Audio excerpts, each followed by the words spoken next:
Wham! Talk 1600. You're catching the drift. Conservative talk.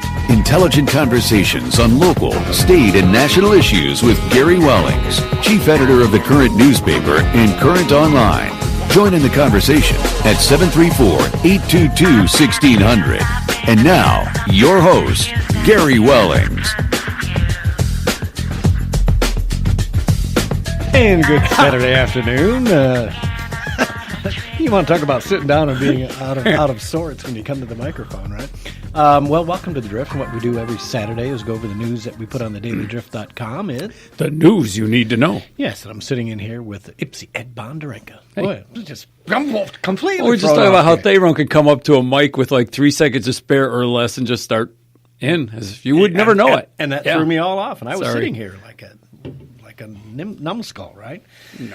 Okay, well, let's take care of a little business before we get into the meat of the show here. Diggett Services, LLC, complete mini excavator and skid steer services. You got some work around the house or the farm that you need done, don't do it by hand. Get a tractor, small tractors, and excavating equipment that Mike's got. 248-789-7619. That's Mike Kuzma, 248-789-7619. He'll give you estimates.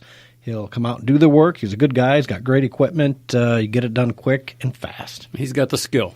And he's got the skill to do it. So Diggett Services, LLC. You can probably Google him up and Facebook him too. But 248-789-7619. And check his ad in the Current Online. And yes, and you know what? If you're not going to Current Online, you should. It's COURANTonline.com. If you're not getting the print version, you'll see it online. It's the same thing. You can print off the coupons if you need to and take those in and tell them you read it in the Current or you heard it here on the Drift Radio Show. And they'll never know the difference. They'll never know the difference. And if you want to email me, Gary at thedailydrift.com if you want to put something on the Daily Drift, or if you want to email us something for the show, feel free, or call in 734-822-1600. Listener Joanne sent me a quick email about occasional Cortex's 70% Green Deal tax.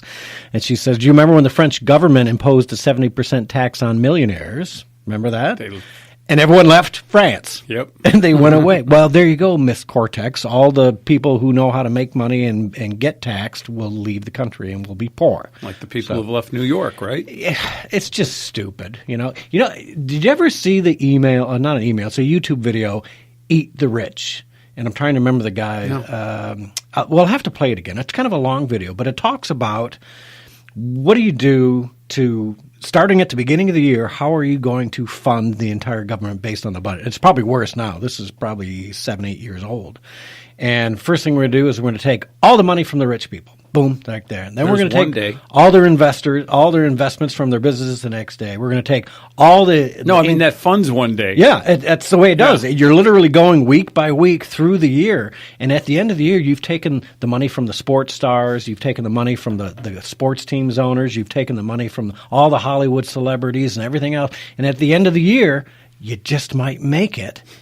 But there's nothing left for the second year. Yeah. Yeah. What do? All the money to invest and start over again is gone because you ate the rich. That's what you did. And then there's nothing left. So, I always like to say capitalism is really the only perpetual engine that exists, right? We always look for that perpetual engine for energy or whatever. There's only one perpetual engine where you give somebody $100 and you say, hey, I'm going to go out and spend a couple bucks on labor. I'm going to spend a couple bucks on material. I'm going to put a product together. I'm going to sell it, and I'm going to have more value when I'm done so that I can reinvest and go farther. That's capitalism. You just said the word. That's the key word right there, invest. Because under communism and socialism, you don't invest. Correct. You don't own in it. You just take from it. Yep. But in capitalism, in order to get something out of it, you put something into it. You put intelligence, effort, and labor, exactly. Material. Right, and money. And you put some of your money or somebody else's money if you can get them to fund you, and then you build something, other people buy it, it grows, and it's not a zero-sum game. Exactly. Everybody acts like it's a zero. On the left, it's a zero-sum game. There's only so many finite resources. Yeah. Just like oil was going to run out 20 years ago. Remember that? Yeah. Finite resources. It's funny. I want to do this one show. There's a geologist guy that Gruber had on that I want to get because I wanted to ask him this question because Rush brought this up. Now, years ago, I read an article where I somebody know where said, you're we're going. getting deep in the weeds and way off track here today, but it's interesting. So let me get it off before I oil forget is being about it. generated as we speak. Is that it? Yes. Yes. Yes. And the theory is that oil in the ground does not come from the dead animals and sea It's creatures called and everything Barrio else. something. And Dennis from the formerly Well Run Tea Party, Yeah. we had him on last year. Yeah. And he was telling me about that one day. Yeah. Yep. Because For people who believe they've this. literally gone back to wells that have been dried out. They tapped all the oil out, and they've gone back a few years later, and all of a sudden there's oil in there again. What, did dinosaurs crawl down there and die? That's just it. You either have the dead dinosaur and foliage model, which is just absurd to think about that. Remember the Sunoco? Was it Sunoco? No, Sinclair. Sinclair Oil had the dinosaur as its logo because Yeah. that's where the oil Yeah, came from. It was Yeah. Sinclair Oil. Oh, and I we're believe old. that because then that same article that I read years ago also said that some of the satellites that have been passing through the solar system on their way out have passed some of the moons of Saturn and Jupiter, and they're finding hydrocarbons. Mm-hmm. Well, I don't think there's any dinosaurs and plants growing on those moons and planets. So where are the hydrocarbons coming from? Literally, they're like oil traces or whatever. That's what they're picking up. So maybe it's just all that hot magma that's down underneath the crust is there's- actually making and creating oil of some sort. Tinfoil now, they're saying there may not be everything as far down. We may actually be sitting on, and I don't know about this. I'm just saying I read this somewhere. Don't It was go on to, the internet. don't go so to it the might be hollow true. earth theory, please. Right? No, but there's a large like a large sea under the mantle Water. of water. Yeah. Who knows? Right? Could be. Don't know. We haven't been there yet. We haven't been there yet. None of Just us know. guessing. But what brought this back up to me, Rush Limbaugh, a few weeks back, brought this up, and I'm like, Rush believes that theory too? Well, maybe it's getting some traction. I don't know. I read about it for a while after Dennis told me about it, and I'm not convinced. I'm not unconvinced. It's just, you just put it on the back burner, and as facts come and either fit it or refute it, you just build on it. You don't have to buy into it because it's not going to get you more oil at the moment. Yeah, it just never struck me as being completely rational that dead plants and animals could die and be covered up by sediment for, thousands of feet of sediment. Really, You might have thought that 100 years ago when you didn't know what the oil reserves were. Yeah. When oil was first being discovered in Pennsylvania. Yeah, when and it was 100 feet down Titusville or something, yeah. right? And now they're thousands of feet down. Well, how did the animals and And plants we got oil at the time from whales, right? Everybody was lighting their candle lamps with whale oil, and so obviously oil was organic in that sense. It had to come from something. So Yeah. Okay. Yeah, That was that's fun. Let's do that again That's a sometime. real odd thing. I don't know how we got on that track, but let's somebody's going to save us with a phone call. somebody is going to save us. We're talking about oil. Tim from Westland. Welcome to the show, Tim. Thanks for saving me on this one. You're welcome. My pleasure. One thing, when we first dug and drilled and found oil, we pulled it up through layers that had biological material buried in the ground. Yeah. So they found the biological material in the oil. Okay. And that's where the theory of all the dead stuff creating our oil came from. Oh, But okay. the Russians actually did some drilling in the ocean where there wasn't, and they went deep enough down where they were pulling oil out of the earth that hadn't been in any contact with any biological material. So like you guys are saying, our Earth's core is a hot, molten mess, and most of our planet is made out of carbon, and there's an awful lot of pressure down there. So it's as if the Earth itself is a hydraulic, what's the new oil technique? Fracking. Yeah. Well, it's almost as if the Earth is a giant ball of fracking going on at the core, and that's what keeps regenerating the oil. Yeah, because there's so much in the crust and the material of the earth that when you boil something hot enough, and obviously the temperature's down there, that you're going to create something. But, well, that's good. Well, thanks, Tim. I appreciate it because at least that kind of verifies my tinfoil theory here anyways. my pleasure. And when they, then they came up with the, we're going to run out because there weren't that many dead dinosaurs. Well, exactly. It's not even true. Right. Yep. Exactly. All right. Well, great call. Thanks, Tim. I appreciate it. Oh, there we go. So we have some of the most educated listeners on the planet, and we'll thank Tim for. I don't know why we got into that. I'm sorry, but we're going to have Tim Walberg, Congressman Tim, call in at the bottom of the talking hour. About dig it? No. We're digging for oil. That's what we're doing. No. Let's talk wall funding.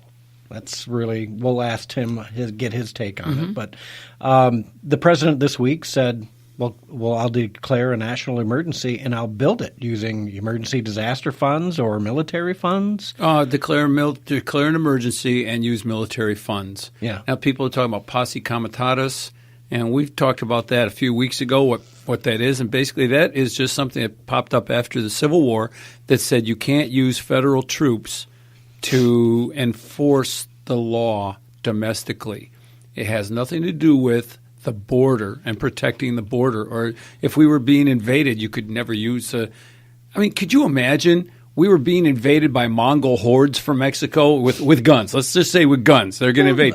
And we say, hey, we got warning. We can defend ourselves. Let's put the troops down there and maybe even build a wall against these people intruding with guns, not just drugs, but guns. And then some Democrat liberal says, oh, no, posse comitatus. Yeah, you can't send federal.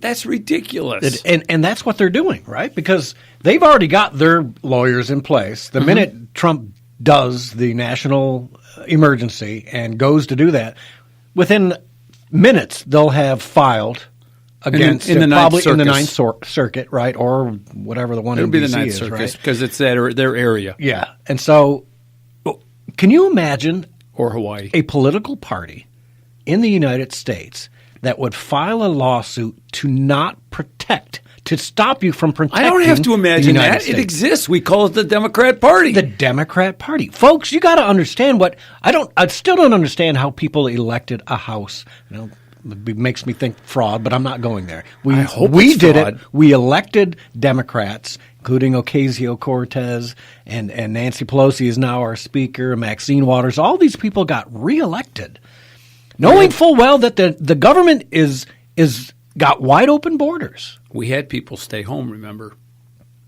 We had people stay home, didn't go to vote.